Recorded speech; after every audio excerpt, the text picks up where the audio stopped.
Good morning, everyone, and welcome to the Outstanding Organizational Assessment related webinar. I'd like to start, as I always do, with checking sound check. If you could raise your hand and let me know that you're hearing me loud and clear, that would be great. Excellent. Thank you very much. And just a quick note, I got a couple of comments from a couple of people already saying, what's up with the color scheme? I don't know. We're going to be calling GoToWebinar in the middle of this webinar to find out what's going on with this. I don't know if you're seeing the blood red that I'm seeing, but I don't know. They must have done an update and changed their color scheme, but hopefully we'll give them some feedback and they'll change that back. So welcome, welcome. I'm excited to be able to give you this kind of next iteration of the Outstanding Organization. For many of you that are aware of my book, this is actually something that was developed after the book came out. So you're going to be getting, a glimpse of something that not a whole lot of people have gotten a glimpse of yet. So to get started, I'd like to first of all welcome all of those of you from around the globe. We have folks from many, many different countries as well as the United States. And I thank you because I know that for some of you it's very late and for some of you it's very early. And I invite all of you to subscribe if you don't already to our list so that you can get up-to-date information on new webinars, book reviews, blog posts, things like that. I try really hard not to email very frequently, and I think I do a responsible job with that. So hopefully you'll join us. In terms of my background, for those of you who aren't familiar with me, I am Karen Martin, and we have a group here based in San Diego of a pretty wide range of folks that work in operational excellence and leadership development, and I work primarily on lean transformations in all industries, but when I'm working with a manufacturer, I have other people that work on production lines, and I work on the non-production aspects within manufacturing, all the sales and marketing, HR, finance, all the office areas, and then also work with lots and lots of other industries. And you can look at a list of clients on my website, ksmartin.com, if you're interested in the client list. I also teach at University of California, San Diego. We have a Lean Enterprise program there that just started 2 weeks ago for the fall semester. It's only offered once a week, and it's for 5 hours during the day, so it makes it difficult for people out of town to attend that, but it's a darn good program, if I might say so. And then I am an author and co-author of now 4 books, and the most recent one just won a Shingo Prize this summer, The Outstanding Organization, which this webinar is based on. And then the new one's coming out December, and it's Value Stream Mapping, also by McGraw-Hill, who did my last book. And we just turned the book in this morning at 6:15 a.m. Pacific time. So I'm a little bleary-eyed, but no worse for the wear, and really excited about that book coming out. I just feel like we hit a lot of the areas that were gaps in the marketplace that people have been asking us about for years, and we finally, I think, have filled some of those.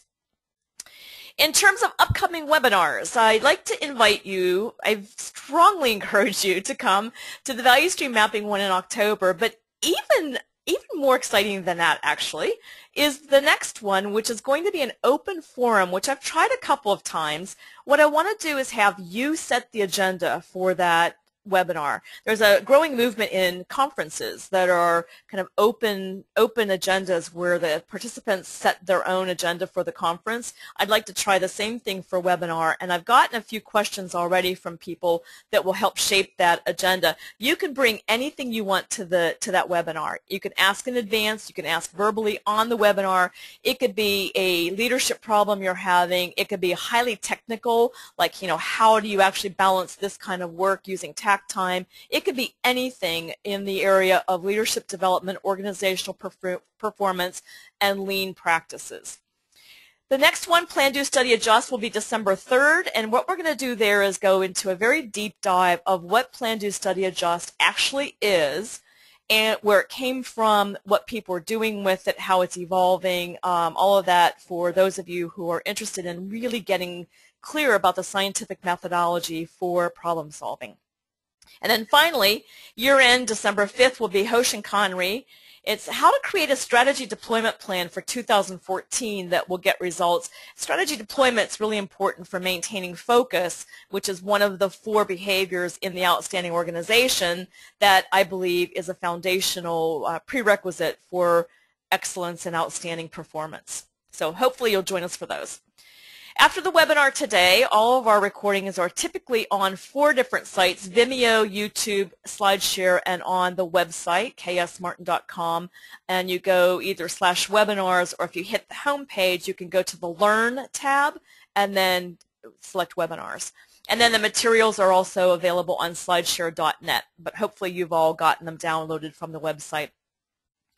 In terms of the free assessment that you're getting as a result of registering for this webinar, if you go onto my book webpage, so ksmartin.com and then / the book title, The Outstanding Organization, you'll see a link, download an organizational assessment. Actually, I think it says download a free organizational assessment now.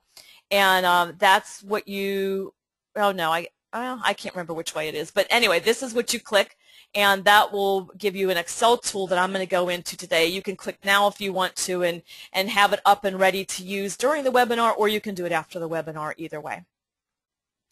So again, this webinar is based on the Outstanding Organization, and the assessment is very specifically geared to helping organizations take a snapshot of where they're at and figure out a good plan, determine and define a good plan for where they want to go in the future, because organizations do vary on where they need help in terms of becoming even more outstanding in these various areas. And I'll go through all of those areas as we go through the webinar. But first, I thought what I would do is just do a refresher on why I wrote this book, because I think the assessment will make a lot more sense when it's set into context on what drove me to write the book in the first place. And really, the book started, the idea for the book started all the way back in 2001 when this article was released by The Economist about the lack of success executives were perceiving in the various, at that time they called them change management programs, but they were basically improvement programs that organizations were attempting.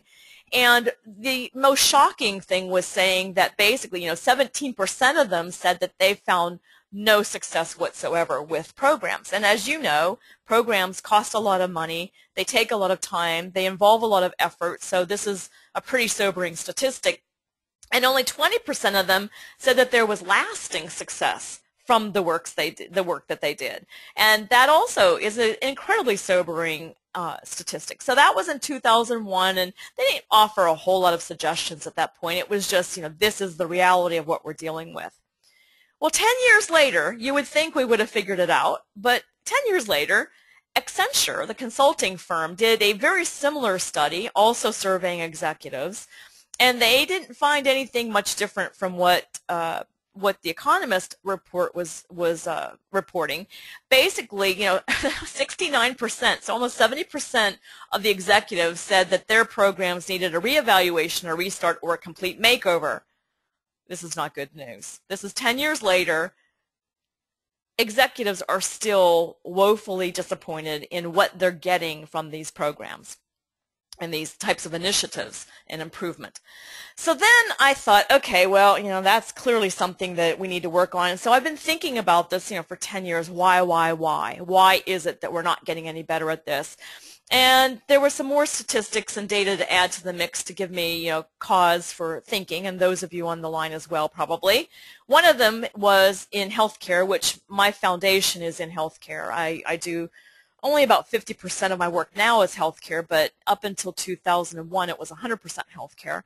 And To Err is Human is a pretty well-known report now that was released in 1999 that said that up to 98,000 deaths were occurring annually due to medical errors.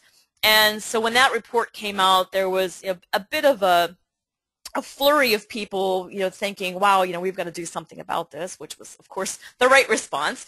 And so they put together an initiative to reduce that number by 50% within 5 years. So, did we make it?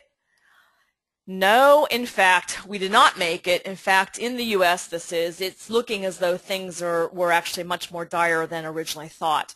And so if you look at this timeline from 2005 to 2011, all these various sources are basically saying, no, it's not getting any better. It could be a lot worse.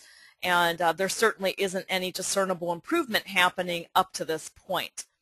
So this was another, piece of evidence that, this is just really not good that we're struggling so much. So I started thinking about, is it leadership? Is it culture? Is it this? Is it that? And I think all of these things play a role, but I wanted to dig even deeper into almost like the structural foundation of an organization that exists regardless of what kind of leadership team you have in place. It's just the core, the spine, as it were, of the organization. I thought, you know what? We have to find a better way to improve. We're in the, most of us are in the improvement business, whether you're a leader and have direct reports and, a staff to manage, or if you're a full-time improvement professional or a consultant. All of us are interested in improvement, or you wouldn't be on this webinar. So we have to figure out how to improve. This is when I started looking outside of business for help. I started looking at this cracked foundation that I felt that many, many businesses have. I was thinking about how we're trying to build these lovely high-rises, these skyscrapers on cracked foundations, which is never going to work. And I started thinking, well, what is it that makes other kinds of businesses or other kinds of entities, other kinds of people perform well? What are the common excellence behaviors and mindsets that produce excellence in other areas? And what I found was that in business, there's this low-lying level of chaos that's self-inflicted. So let me talk just a bit about this. I see chaos as being in two camps. There's chaos with this just part of the normal, more normal existence in the world that kind of comes at you from the outside. You may or may not have much control over it, and in most cases, not a whole lot of control over it. It is what it is, and there's just this chaos. So chaos in a business context, chaos comes from, a sudden market change. Certainly when we went into the recession, that was a big part of chaos coming from the outside. Terrorist, acts, the acts 9/11 here in the U.S. I mean, that was certainly big chaos.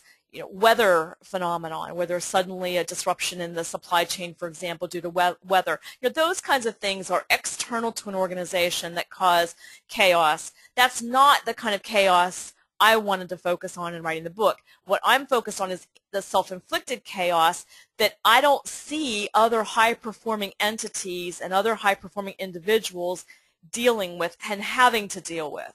So then I thought, well, okay, what is this self-inflicted chaos? Well, it's kind of the opposite of the kinds of behaviors that produce excellence. So I looked at sports and the arts and even businesses like Ford and leadership that have these really consistent high-performing track records, the Blue Angels in the military.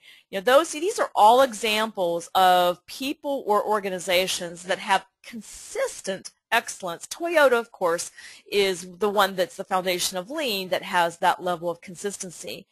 And then when you look at all these different areas of excellence and people and entities, I distilled it down to 4 behaviors that I found are the key to excellence and sometimes missing in organizations to some degree or another, actually always missing to one degree or another. And they are clarity, focus, discipline, and engagement. And it's the lack of clarity, the lack of focus, the lack of discipline, and the lack of engagement which produces that self-inflicted chaos that we all have the power to control.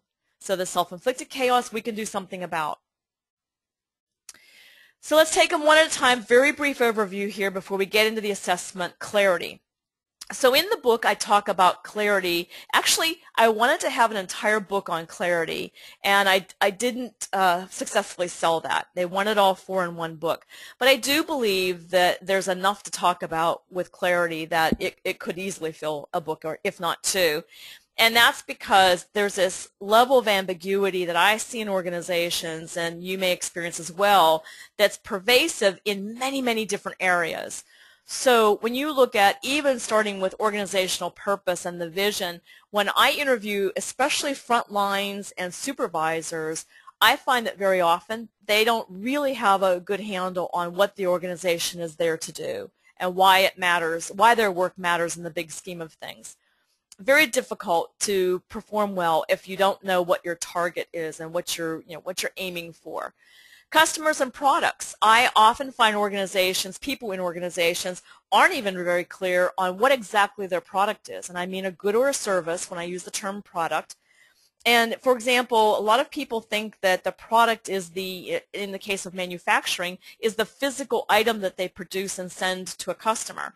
And in my view, that's not the product. The product is what that thing does for the customer. It's an emotion, it's a verb, it's what help it brings an organization, what it does for them. It's not the thing, it's what it does for them. So getting clarity around that helps make decision making and alignment across an organization far more easy to achieve. Business goals for the year. Very often it's very unclear what really matters, especially when you get down to manager levels and below. Very difficult to sometimes understand exactly what leadership wants you to focus on. Policies and procedures. I see tons of ambiguity with people saying, well, that's not the policy. That policy changed. It's now this. When did that change? I didn't hear it changed. You know, those kinds of things that make it very difficult to have the whole organization moving in the same direction. Roles and responsibilities. I see tremendous ambiguity around who's responsible for what. When you're in a meeting and an issue arises and you need to know who to go to for a decision or who you need to engage with to make a decision and to move forward, sometimes this can be quite convoluted and almost almost like a sitcom scene. When I sit in meetings, sometimes I wish I had a tape recorder to actually play back to the organization how hard it was for people to figure out who to even go to get decisions made. Process performance. Lack of visuals will forever keep a company in the dark about how they're really performing. And a lot of the book centers on surfacing the truth and making the truth highly visible so that you can take action based on the reality, not based on what you think or an opinion of some leader. It has to be truthful, fact-based information in order to make good decisions. Problem solving and decision making. Very often organizations are going after an unclear problem or they're going after the wrong problem. So getting clarity on what the problem really is and what the root causes or causes are for that problem becomes a absolutely essential behavior in getting outstanding performance out of individuals and collectively across the organization. And then finally, communication. We kind of trip ourselves up. Again, self-inflicted chaos with, acronyms and unclear, like 3 names for the same form and things like that I see all the time that really trip organizations up. So you can see why I wanted to write an entire book just on clarity. There's a lot of fodder here and a lot of improvement to be made. So now that's just a really quick overview, and I'm going to do quick on all these so we can get to the assessment. So focus is the second behavior, and focus is different from clarity because focus is more action-oriented and clarity is a little more in the head. So what I mean by this is that focus is about having 1, 2, or a few key priorities that command the attention of the people that are relevant in that area, and not this, zing, like a pinball machine, bing, bing, bing, bing, bing, bouncing around with lots of different projects, tends to not create outstanding performance. And so focus becomes a critical skill and behavior to adopt as an organization, because what we do when we don't focus is not multitasking, it's switch tasking. Multitasking doesn't even exist for cognitive tasks. So you can eat and watch TV at the same time, but those are not both cognitive tasks. What you can't do is listen to a commentator or an announcer and really grasp what they're saying and read the ticker tape across the bottom that may be showing stock prices or sports scores. You can't do both. And so this is a great test and a great example to show people in your organization that multitasking creates not only a fair amount of stress and certainly chaos, but it is, absolutely a productivity busting attempt to do these things. You can't do it, so don't even try. Instead, adopt 2 fundamental laws for high performance, and this is in all walks of life, but really top performing leaders, including the leaders at Toyota, Alan Mulally at Ford, Rich Sheridan, who you'll be hearing more about in the coming months because he has a wonderful book coming out called Joy, Inc. He's the CEO at Menlo Innovations in Ann Arbor, Michigan, another stellar leader. Some of the leaders at my clients have nailed this one and some have not. So the two laws are you need to stop doing some things in order to make room for doing, and you need to do fewer things at once. And so this focus behavior is a very uncomfortable place for a lot of organizations to get to, that fear that, and it's always back to fear, right? They fear that if they do fewer things at once, they're not going to accomplish as much, when exactly the opposite is true. So this that I'm showing you now is an example of a plan, and again, the book Outstanding Organization goes into great detail on how to produce a plan like this using a modified version of what's known as Hoshin Conry, or another word for it is strategy deployment. Some people call it policy deployment. So I call it strategy deployment, and this is the outcome of a 2 to 3 day leadership activity in order to create a plan. Now there's a lot more to it than that 2 to 3 days. There's a fair amount of consensus building and playing catch ball back and forth with different levels of the organization. But the final plan, once all of that is done, fits on one sheet of paper. This happens to be an Excel form, and it has a Gantt-ish chart. So it's not a Gantt chart, but it's kind of like a Gantt chart in that it shows, you know, beginning and projected beginning and ending times for these various types of work that have to be done, that are going to be their priorities, who's responsible, who's going to be kind of you know, on the front lines dealing with the improvement that's being made. And then this part here is something I do for some clients but not all. This area that says level of effort shows functional departments and who's going to be involved and at what level for these particular priorities that are being put forth, so that we can make sure we don't overload one department intensely with any one, you know, or with any year.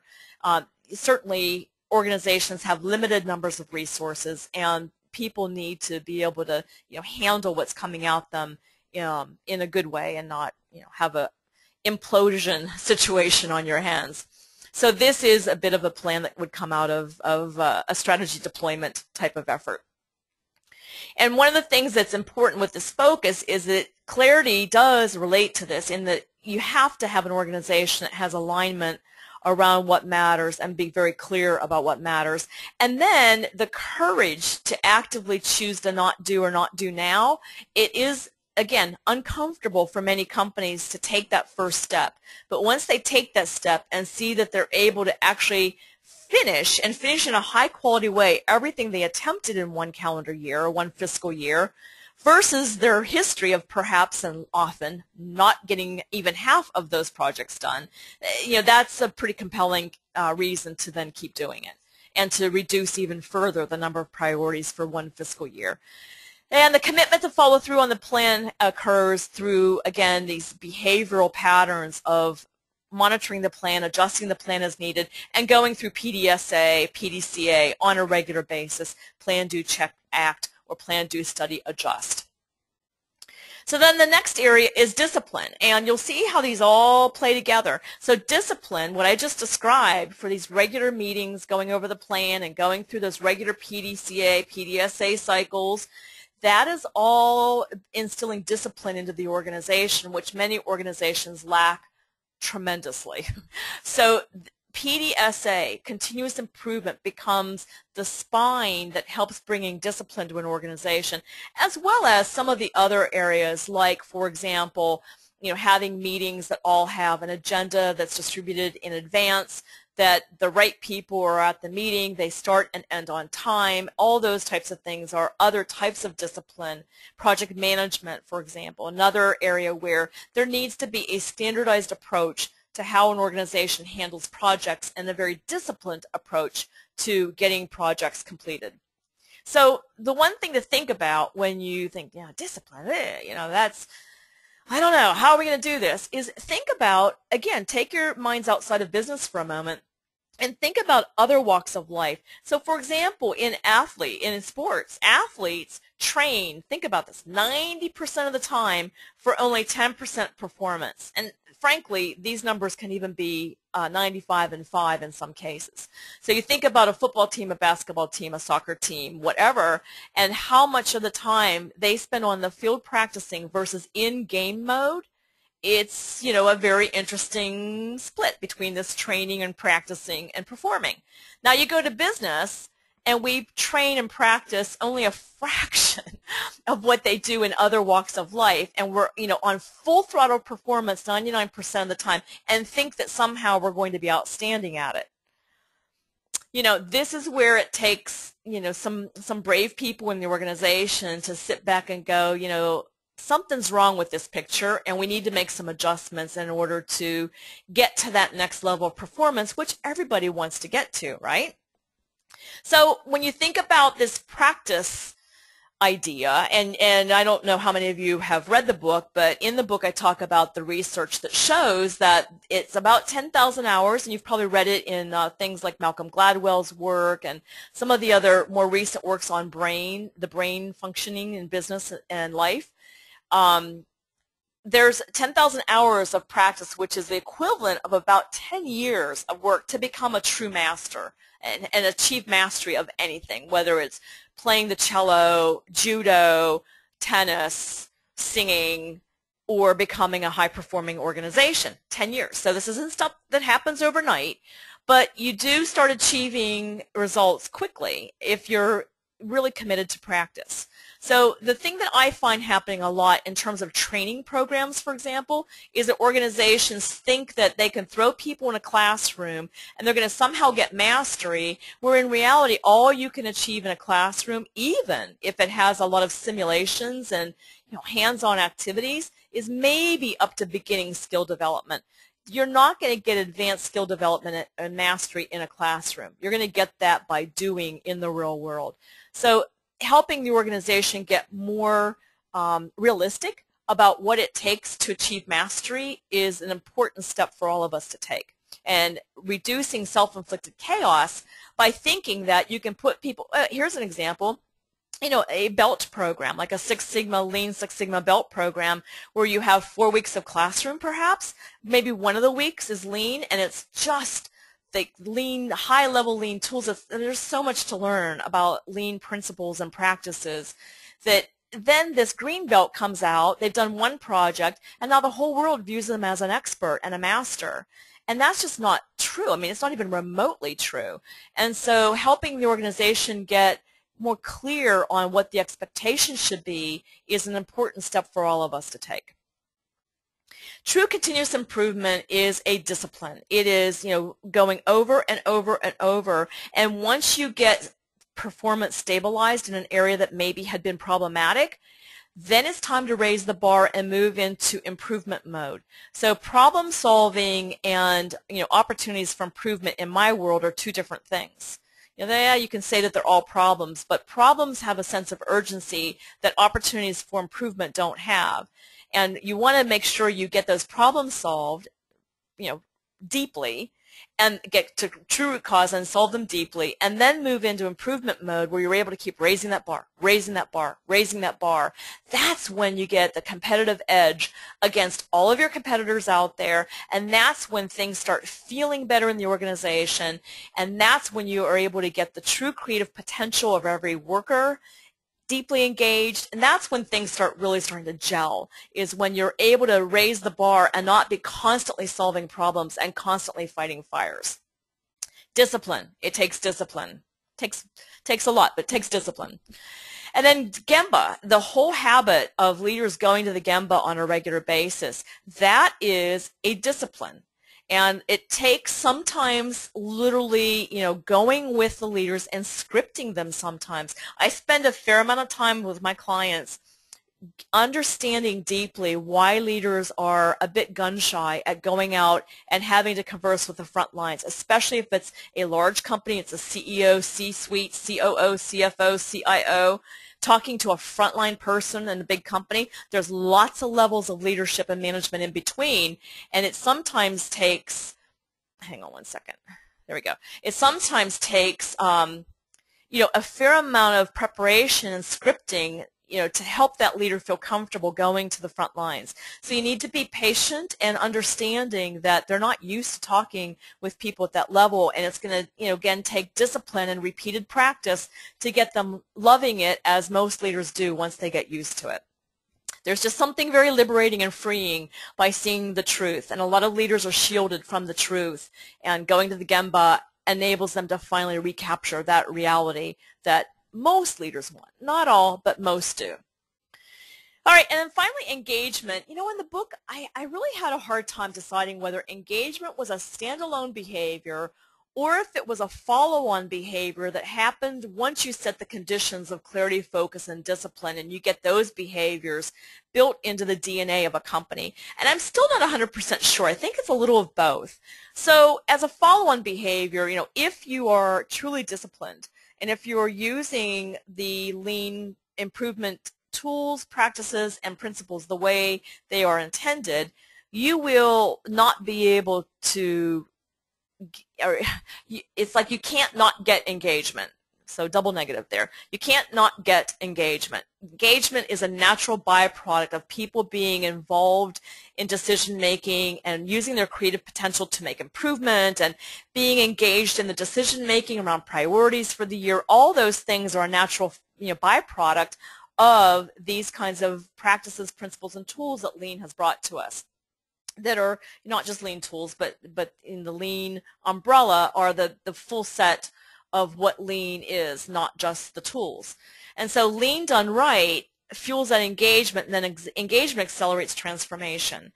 So one of the things that's important, let me go back for a second. One of the things that's important to remember is that when you are using this assessment, which we're about to get to, you need to always keep your eye out for engagement versus disengagement kinds of information and data points that you will get.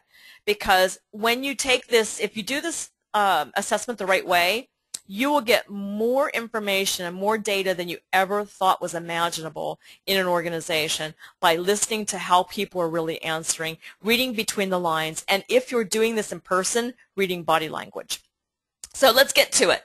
So the assessment, as I mentioned, you can download from my website, and it's on the book page for the Outstanding Organization. Again, website is ksmartin.com.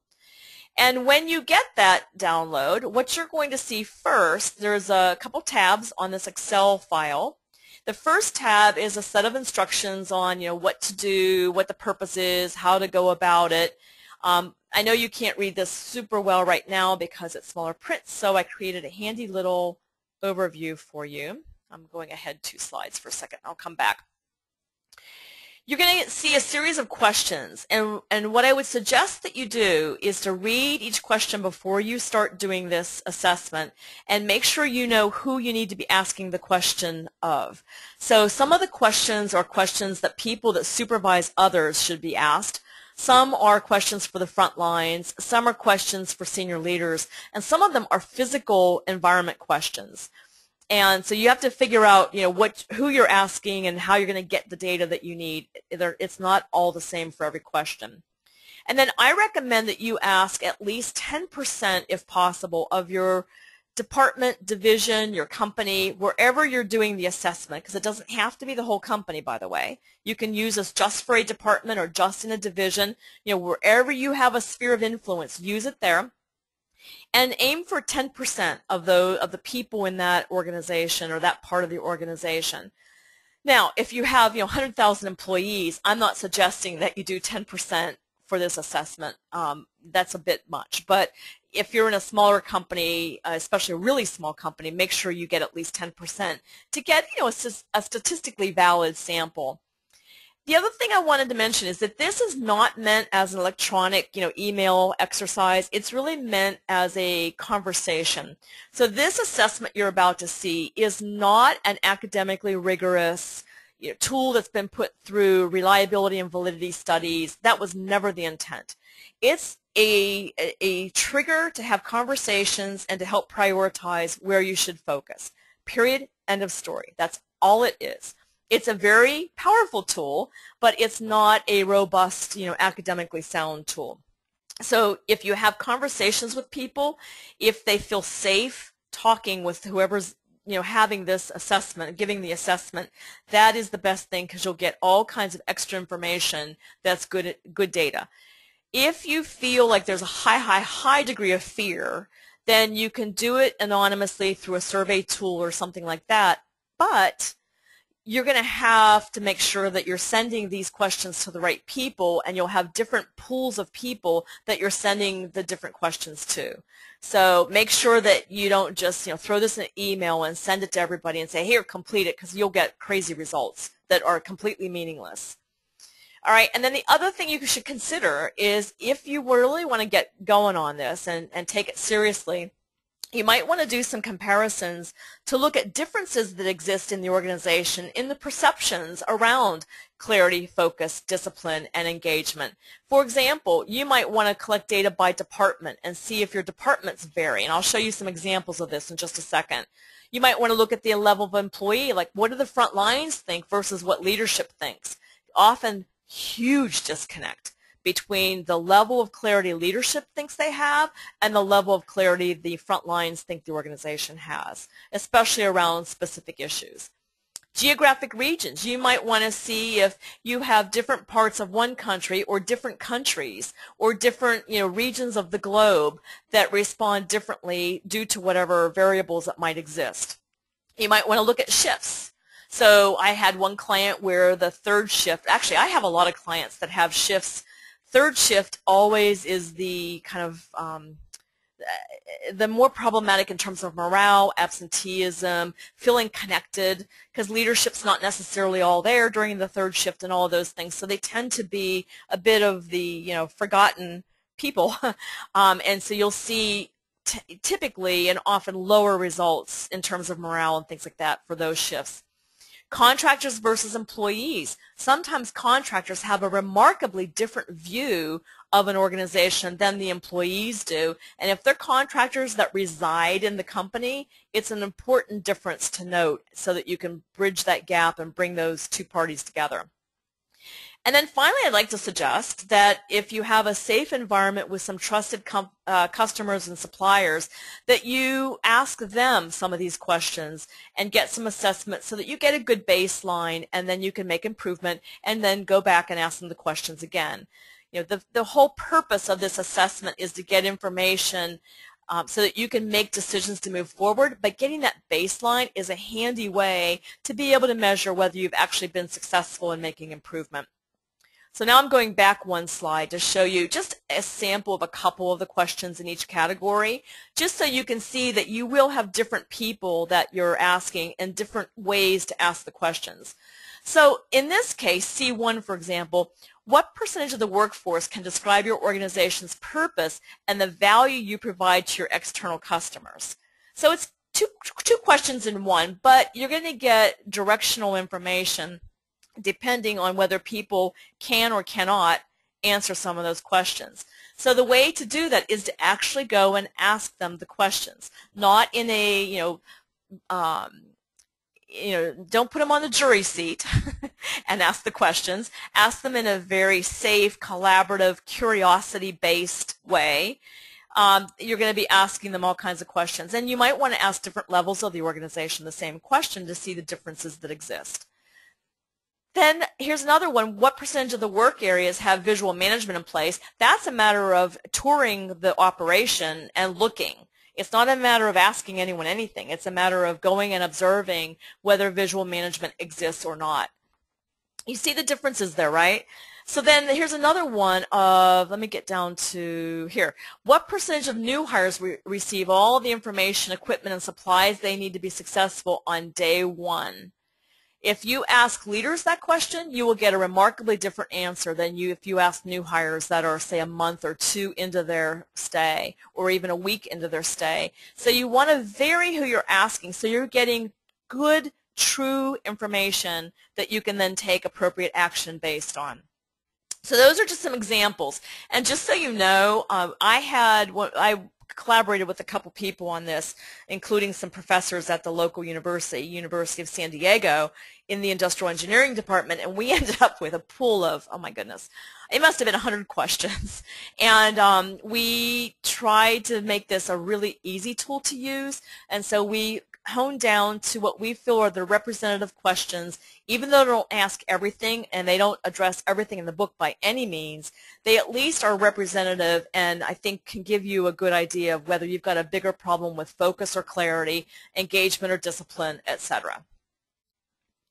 Okay, so the assessment itself, I'm going to actually show you now. I'm going to a live version of the Excel tool. So again, if you look at your screen, you'll see that there's an assessment and a scorecard here. There's overview information in the beginning, and then there's more information about the book. So let's look at the assessment. So each section has 8 questions. That's the 100 questions, kind of drilled down into 8 essential questions that are representative but not, complete, not comprehensive for the whole issue of clarity. And what you do is you put an X. There's some comments that will help explain what some of the areas mean, what some of the questions mean, some description. And then you'll just place an X in the box that represents the percentage. So as you've gone and interviewed the workforce, then if the workforce is, say 15% when you ask them can describe your organization's purpose and the value that you bring to customers, then you have a 0 to 20% X. If it's 61 to 80%, somewhere in there, like say 75% have been able to do it, then you put the X there. So these are just 5 different levels of understanding in the organization. And then once you get through all of those, so it's 1 X per row, okay? Once you get through all of those, see all the way down to engagement, then when you click on the scorecard, it will have created a couple different visuals for you that you can put into PowerPoint if you're presenting to leadership, or you can use for your own benefit. But so here we have the number of different answers for clarity, focus, discipline, and engagement, and what the overall percentages were. And you get either a spider web, I forget what this is called. I call it a spider web, but it has a couple different names. This kind of target chart, I think, is another way to call it, where you see the 100% around the perimeter is your target, and then the blue is showing where the organization is. So some people like that visual. Other people prefer a bar chart that just shows your goal is 100%. How far are we from that goal? So either way, let me increase the screen size a little bit. There we go. So either way, you can either have, you can use both if you'd like to show where you're at, current state. So again, this is your baseline assessment. And then you're going to go about putting together a plan in place. So let me go back, PowerPoint. So you see that there's those comments that explain each question. And then you get your summary. So your little blue shape will be very different depending on your responses. Oh, and so I wanted to mention this. So when I work with different organizations, they have different needs on this whole issue. So this right here is actually a professional association where there were several different companies that had leaders that were represented in this association, and they wanted to each go and give the survey internally, and then they wanted to collectively get together and brainstorm on, for example, one organization that might have very, very high, in this case here's discipline, organization C, very high levels of discipline, E, not so much. So the leader from E and C were going to get together, and they have gotten together, I just haven't heard the outcome yet, to share ideas and brainstorm about, what is that C leader or the organization doing that E might want to try to adopt. So a little bit of mini benchmarking, but it's more learning than benchmarking. And so that's an example of looking at it by organization. Now here's another way of looking at it. This is a client of mine that wanted to look at it by employee. And what's interesting is the third shift ended up not being nearly as bad as we had predicted. In fact, the third shift was clearer than the first shift, which was very interesting. And they had the same people ask the same questions so that they were able to get the variability out of the assessment process by having multiple people ask. By the way, if you are going to have multiple people ask the questions, make sure you get together and have a bit of a powwow on standardizing how you're going to ask the questions so that you need to make it as robust as you can. Even though it's not a robust study, make it as robust as you can and get as much variation out as you can. So that's an example. And then when you look at, they called their leaders management, when you look at that, it was surprising that the leadership didn't vary much from the actual frontline workers.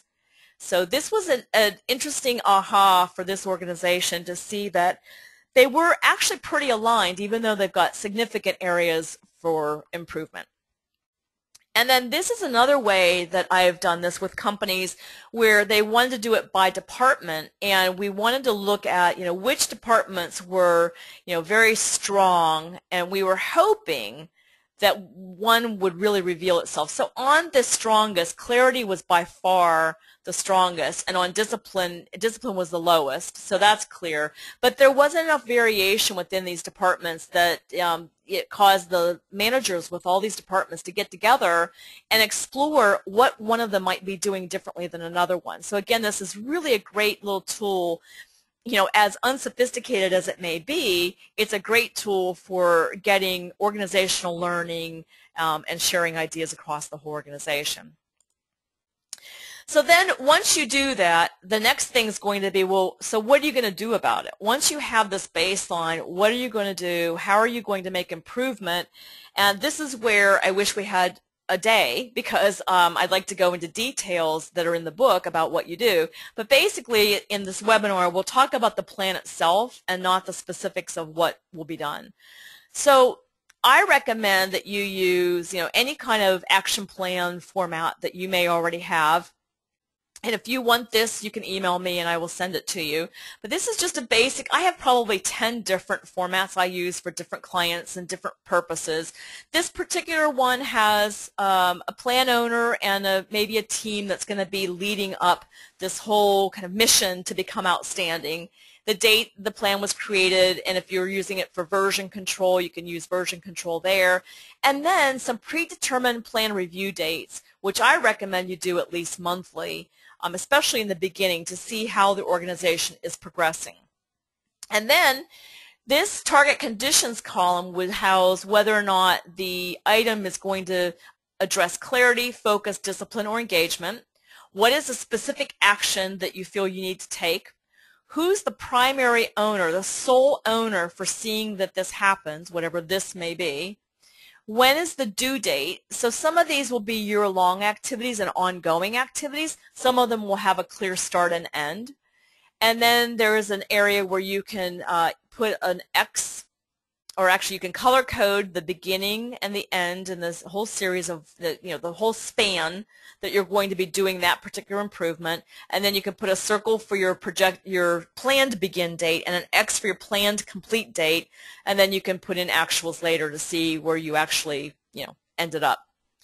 Percent complete is what percentage complete are you in the project. So if the project's supposed to be done on, say, October 1st, and here it is September 17th, and you haven't even started it yet, and it's something complex, this is a problem. On the other hand, if your complete date is October 1st and you're 75% complete and the rest of the project looks pretty easy, then that's a pretty good thing. I'm a big fan of color coding, dashboard style, red, yellow, green. Red meaning we're way off track. Yellow, we're in danger here. And green meaning we're spot on, everything's good to go. And then finally the date complete. So you can compare your due date with your date complete to look at project management behaviors that may need to be beefed up a bit in the organization. So again, that's just one example. There are lots of ways to put an action plan together, but the main point is that it should fit on one piece of paper. It is a living document. It's updated regularly. It's reviewed regularly, and it's distributed. It's posted. It's physical as well as electronic. Those are the kinds of ways to use an action plan that gets results. Another thing that you could do, let's say you don't want to do the fancy Excel document. You could just do something on Word or PowerPoint where you have, here's our starting point and here's our target. We're at this % now, we want to be here. We're at this % now, we want to be here. And you could just do something simple like that as long as you're setting some goals for where you want to be. And so this whole journey that I've been taking, in terms of looking at chaos in a negative light as well as a necessary or a reality light, has been interesting, and it's been interesting to see the number of people that are gravitating toward this notion that there is chaos that we could do something about. That you don't have to accept that all chaos is just business. That's just the way business operates. It's not at all how business operates, and I still maintain that it is the fundamental difference between high-performing companies, outstanding organizations, and lower-performing organizations. It's the degree of self-inflicted chaos they bring on themselves. So the bottom line is that many of you are not CEOs. Most of you are not CEOs, and most of you have a limited span of influence on what you can do, what you can control. And so what I think happens, or not what I think, what I know happens in working with lots of different organizations is that you can decide that you want to have greater focus in one department or one division or one work team even. You can decide you want to instill greater clarity, and you can just take it at your level of the organization and just do it, possibly quietly with no one knowing what you're doing, possibly loudly where you're announcing it. It's your choice. And it's surprising how these behaviors catch on. Once people see results, then they start getting very curious about how you're getting those results. And then once they start asking about it, then you've created a pull situation where instead of pushing something on the organization, they're pulling it from you because they really, truly, genuinely want to understand and want to get better, which is a much better position for most of us in the improvement business to be in than trying to push something onto an organization. So make sure you don't think too highly about this and think about it has to be the whole organization. Ultimately, that's our final goal is the whole organization, but start wherever you're at, and you'll make significant improvement and better the lives of the people that are in that organization or that part of the organization for 8+ hours a day by limiting your sites initially. So the last thing I'd like to say is that I want to remind you all that lean principles, practices, and tools build clarity, focus, discipline, and engagement. That's what CFDE is. Clarity, focus, discipline, and engagement. And it's a little bit like a chicken and the egg. So the question is, do you need to have high degrees of clarity in the organization before you can be highly successful applying lean or any other improvement tools and practices? I think the answer is no. It certainly helps, but I do believe that if you embrace and adopt these various practices and tools, it actually helps build those behaviors. So it's a bit of you've got to have some to start with, but you also will build more. It'll build more deeply once you start applying these various tools and practices that are outlined in the book. And you have to have that foundation so that you're not as cracked, and start filling those cracks through some fundamental shifts in behavior and mindsets. And then from that, keep using. So for example, value stream mapping. Value stream mapping, since it's high on my head, since I've been working on it nonstop for the last 2 weeks, to me, value stream mapping is not only a brilliant way to get clarity around how work flows or doesn't in an organization, but it's also an amazing way to build discipline into the organization and to create focus on what really matters.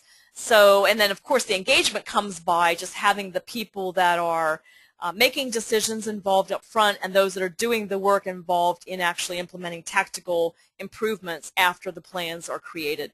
So again, chicken and egg, but you have to start where you're at and keep building in order to build that foundation, and those tools can help you. So with that in mind, we are at the end of the content part, and we've got a good 15 minutes, even more than 15 minutes for questions. So I'm hoping you'll have lots of questions about either the assessment itself or even just some of the principles and practices in the book about being outstanding.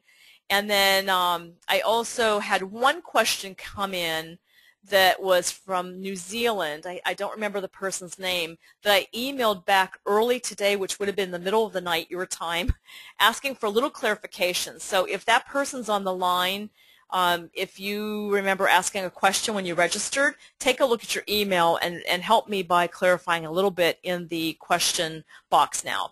So you can either, I'm going to make sure all hands are down. Let me look here really quickly. Let's see. Yes, all hands are down. So if you raise your hand by clicking on the hand, then I'm going to unmute you so you can ask the question verbally. If you want to just put a question in the question box, then I can do it that way as well. Okay? So, and I see that some of you are saying it limits you to 256 characters and you have long questions. So long questions often require clarification. So let's see how this goes. All right, question number 1. In your experience, do outstanding organizations have outstanding HR practices?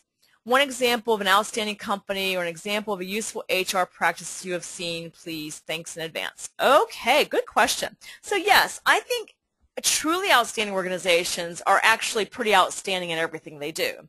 You know, they've got the right products for the marketplace, they're priced correctly, they have the right perspective and partnering relationship with partners, with customers and suppliers. The way they recruit new hires is excellent. The way they onboard new hires is excellent.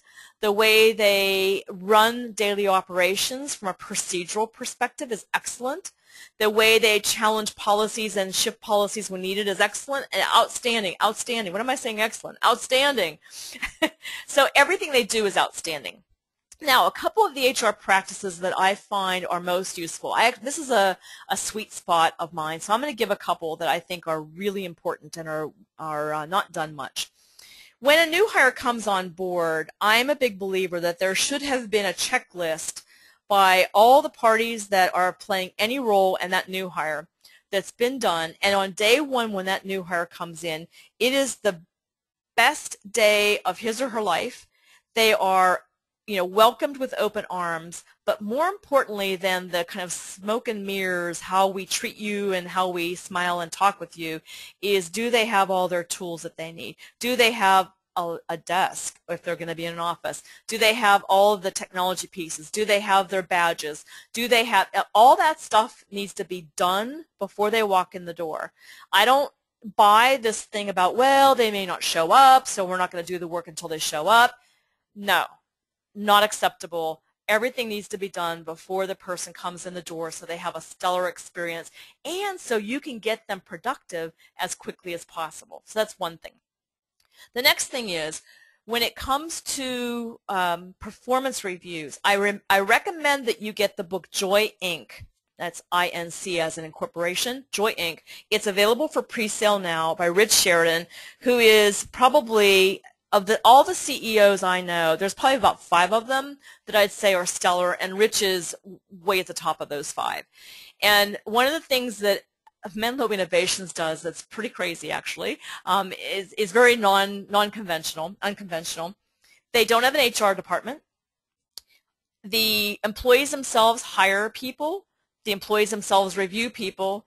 The employees themselves fire people. So, I mean, he makes a decision, I think, ultimately on people being let go, but the ball starts rolling for someone not working out from the teams themselves. The performance reviews are team-based. They are, I mean, so it's the peer group that makes a determination whether someone's going to be well suited for the organization or not. So that's a pretty unconventional and highly successful model for bringing a new hire on board. And I can go through some more HR questions. So those are just 2 that are, I think, really important and stand out.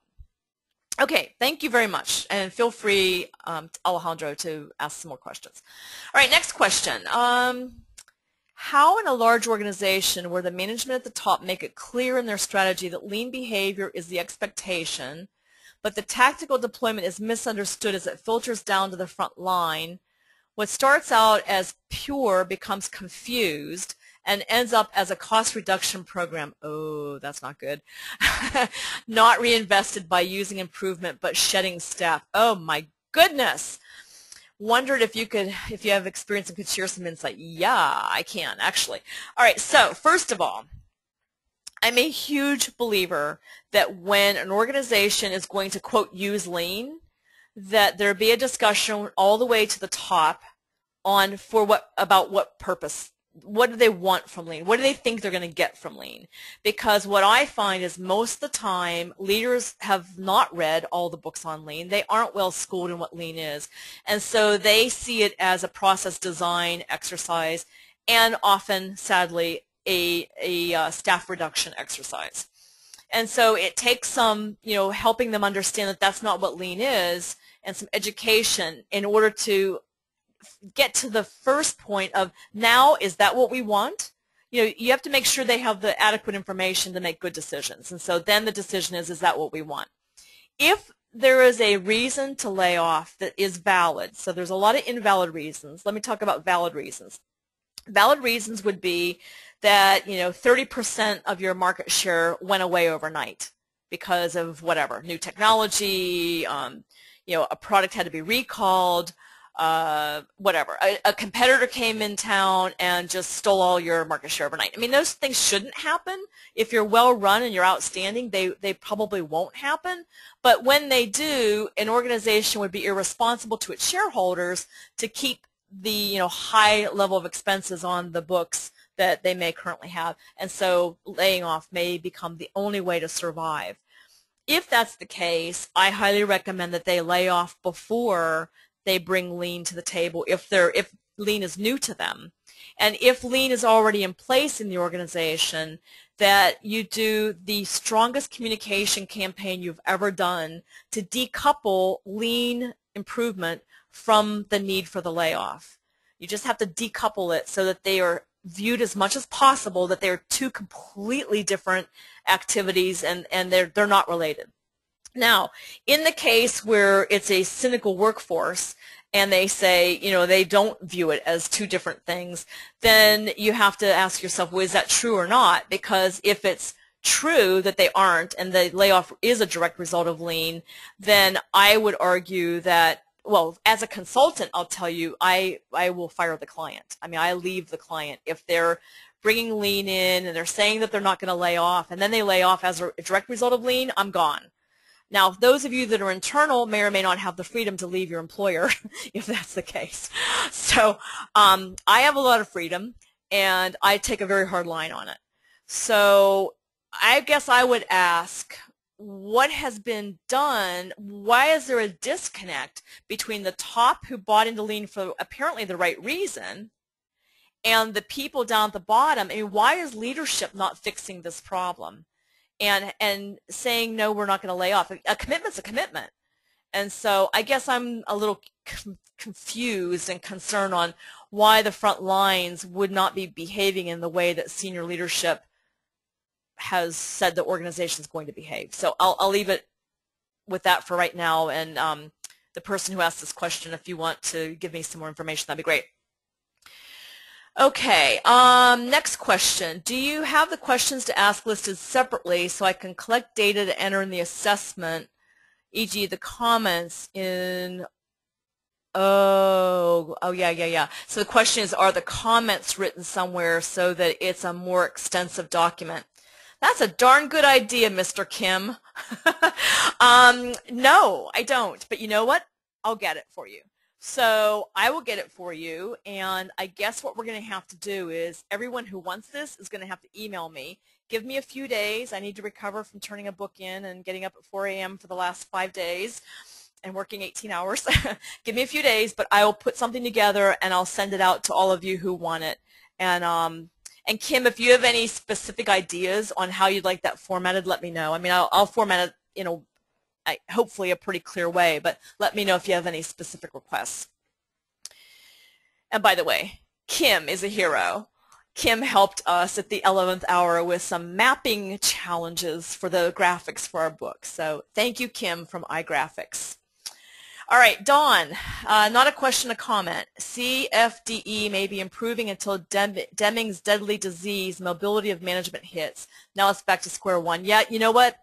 This is a very good point, Dawn, and I've got to tell you, I have for 2 weeks now, I've been very, very sad about something that I can't shake. And what it is that I'm not going to name the company, but a Shingo Prize winning company that won a Shingo Prize for operational excellence in multiple parts of their company had a senior VP over lean transformation who is just a rock star. I mean, one of the best people I've ever worked with, and brilliant guy. And they really got it. I mean, they did lean the right way, which I so rarely see. And it was just so wonderful to see everything from the results and the financials to the highly engaged workforce, people loving going to work there, great creativity through the day. I mean, just everything imaginable. They were as outstanding as it comes, really. CEO left about, I don't know, 6 months ago now. New CEO came in. The senior VP just resigned because things have deteriorated so badly in that 6-month period. It may be a little bit longer than 6 months, but it's deteriorated so badly that there is, barely any evidence that the lean philosophical foundation is going to be carried on by the new leadership team. And of course, most CEOs bring in their own team, and they have that group think thing that go along with bringing your own team in. And I'm so disheartened and so saddened by this turn of events, because I hate even saying this publicly, but I'm going to say it because it's the truth. I have long said that if you get lean behaviors and mindsets into the DNA of an organization deeply enough, it can withstand the change of leadership. And this is the first time that I've seen that may not be true. That you may not, no matter how much you've done, no matter how hard you've worked, it may not be able to withstand the change of leadership to someone who doesn't think that way and doesn't want to think that way. So I'm sharing this. It's still kind of, a raw wound, in my opinion. And so I'm sharing this with you, just that I don't know where we go from here, and I don't know if that means that we're just stuck with a leadership being the #1 criteria for whether you can achieve an outstanding status or not. I have to do a lot more thinking and talk to a lot more people before I figure out what I really think about this. But it's really sad. So, okay, on to the next question. Lean does not stand for less employees are needed. You're right. Been trying to come up with a saying, come back. Yeah. I played around with acronyms a while ago, and I never did come up with a good acronym that's the antithesis of lean employees are needed. So if anyone has a great idea for how we can, first of all, lean's not an acronym, and people sometimes think it is, so I kind of want to stay out of the acronym land. So, okay, please send Excel spreadsheet on action plans. So please email me at, here's my email address on the screen, ksm@ksmartin.com. Putting it into the questions is not going to get me your email address. So please send me an email, and I'll send you either the action plan or this new document that Kim suggested that I'll send to you in a couple days. So email me, please. Okay, next question. How would you approach a new CEO who wants to carry it on but doesn't know what lean is? Good question. So there's a relatively new book that I would recommend in this case, and it's written by Art Byrne. That's A-R-T. In fact, I'll bring it up on Excel for y'all. I mean, not Excel, on Amazon. It's called The Lean Turnaround. Art Byrne was a CEO. Hang on. I can't do two things at once anymore. Okay, here we go. Now I will make it a little bit bigger so you can see it. Art Byrne was a CEO at the Wire Mold Company, and they are, one of the companies that has done the most with lean. And this book chronicles his experience with the full range, from being hired through to the turnaround. It's a wonderful, wonderful book, and it's a great book for CEOs to read. Now, it was a manufacturing organization, so I'm not sure what your organization is. It is manufacturing, but the way he turned it around applies to any industry, and a good CEO will be able to make that transition in his or her head. It's a great book. Another one that I'd recommend is an older book. So I'm going to take this off screen if you guys all have that written down. And it is, hang on one second, I'm looking at my bookshelf to get the name of it. I can't remember it and I can't see it. Hang on. Let me get it here. Here we go.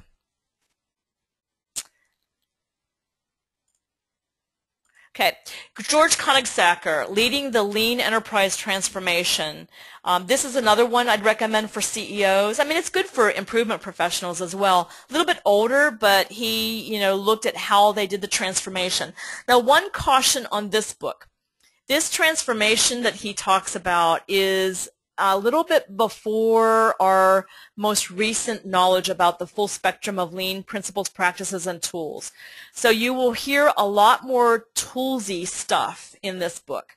There won't be as much about developing PDSA capabilities and problem solving and the role of the lean leader. You won't hear quite as much about that in this book as you will with Art's book, but it still gives great fundamentals and it's written in a CEO language. So I think that's another thing that you could use. If anyone else has any other ones that they feel are really good books, feel free to jot that in the questions right now, and we'll share those with Lisa. Okay, any other questions? Let's see, do we have any hands up? We do not.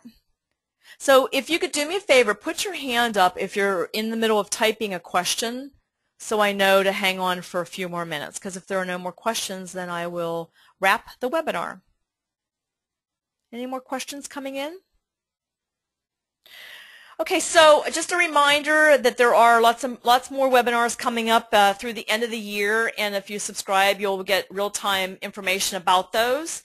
And I really appreciate you being here. I would love to hear your stories about using the assessment because, I'm a constant, continuous improvement nut. I really do practice what I preach. And so as you get out there and start using it, I only have now about 6 organizations who've used it, and I'm getting lots of great feedback to make tweaks to it. And I look forward to, hearing from more people so it can get it as best as we can. So thank you very much. Have a great morning, afternoon, evening, or night, depending on where you're at, and look forward to see you on another webinar. Thanks so much. Bye-bye.